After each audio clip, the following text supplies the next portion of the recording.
ഞാൻ കേട്ടില്ല. മുട്ടൻ തെറി മോട്ടിവേറ്ററെ കോഴിക്കോട്ടുകാർ അലക്കി അയയിലിട്ടു. അപ്പൊ ഇതാണല്ലേ ആ മുതല്. ഞാൻ കാണട്ടെ. ഇത്രയോ ചാട തെണ്ടി വേറെ ഇല്ല എന്ന് ഈ സംഘാടകരുടെ മനസ്സിലുണ്ട്. കാരണം 1 മണിക്കൂർ തീ തീറ്റിച്ച് ഞാൻ കലിപ്പ് തീരും വരെ ഞാൻ നാണം കെടുത്തും കേട്ടോ. കയ്യിലിരിക്കണ കാശ് കൊടുത്ത് കടിക്കണ പട്ടിയെ വാങ്ങി എന്ന് പറഞ്ഞ പോലെ ഇത് ഇവിടെ പറഞ്ഞങ്ങ് തീർന്നു. ഇല്ലെങ്കിൽ ഞാൻ ഇവിടെ നിന്ന് അങ്ങോട്ട് ഇറങ്ങിയിട്ട് ഞാനൊരു വീഡിയോ ചെയ്യും. കണ്ടറിയണം കോശി, നിനക്ക് എന്താ സംഭവിക്കുക? അത് നിങ്ങൾക്ക് ഭയങ്കര ദോഷം ചെയ്യും. മാസങ്ങൾക്ക് മുന്നേ കിട്ടിയടോ ഇന്നത്തെ പൈസ. ഇന്നിപ്പൊ ഞാൻ പൈസ മേടിച്ചില്ലായിരുന്നെന്ന് ഇരിക്കട്ടെ, ഇതുവരെ ഈ പ്രോഗ്രാം കഴിഞ്ഞ പൈസയെങ്കിൽ ഉച്ചയ്ക്ക് ഞാൻ വെച്ച ജാട വല്ലതും കാണിക്കാൻ പറ്റുമോ?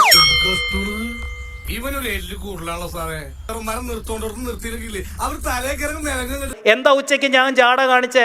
ഓൾറെഡി കിട്ടാനുള്ള എന്റെ വെട്ടി വീണു. ഇനി ഞാൻ പറയുന്നതാ ടേംസ് ആൻഡ് കണ്ടീഷൻ. ഞാൻ പറയുന്നേ നടന്നു. എന്താ എല്ലാവരും ഓടി അങ്ങോട്ട് വന്നേ? കാശ് കൊടുത്തു പോയി. ഇതിനുള്ള സ്കില്ലില്ലാത്ത തെണ്ടികളായിട്ടുള്ള ബിസിനസ്സുകാരാ ഈ കസ്റ്റമറുടെ പുറകെ നടന്ന് തെണ്ടിയോളാം നിനക്കൊക്കെ. പിന്നെ ചെക്കന്റെ സ്വഭാവം കേട്ടിടത്തോളം അടിയായിരുന്നു, ഭയങ്കര ടൈപ്പാ. വലിയ സമയം പിടിക്കില്ല. മോനെ, അണ്ണൻ കളത്തിലിറങ്ങേണ്ട സമയമായി. ബിസിനസ്സുകാരെ എന്തിനാ തെണ്ടിയെന്ന് വിളിക്കുന്നത്? നിങ്ങൾ 1 മണിക്കൂർ ഞങ്ങളെ ഇവിടെ വെയിറ്റ് ചെയ്യിച്ചില്ല. ബിസിനസ്സുകാരെ തെണ്ടി എന്ന് പറയാൻ ഞങ്ങളൊക്കെ ബിസിനസ് പറഞ്ഞത് കേട്ടോടാ. അന്തസ് വേണോടാ, അന്തസ്.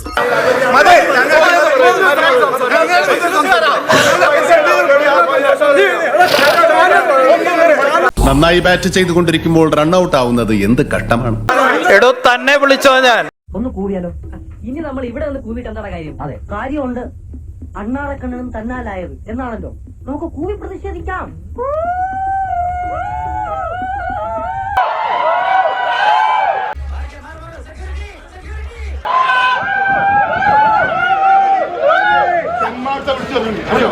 കോഴിക്കോട്ടാണ് അങ്ങനത്തെ അടിച്ചിട്ട് അടിച്ചിട്ട്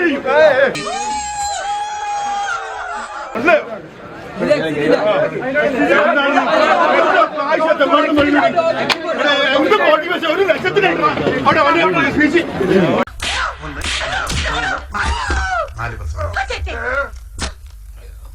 കിട്ടിയ മുതലും പലിശ ചേർത്ത് കിട്ടി. ആരും കണ്ടില്ല. വാ മലയാ, ഞാൻ പോവാണ്. എല്ലാരും കൈവച്ചല്ലോ. ഇനി ആർക്കും പരാതിയില്ലല്ലോ.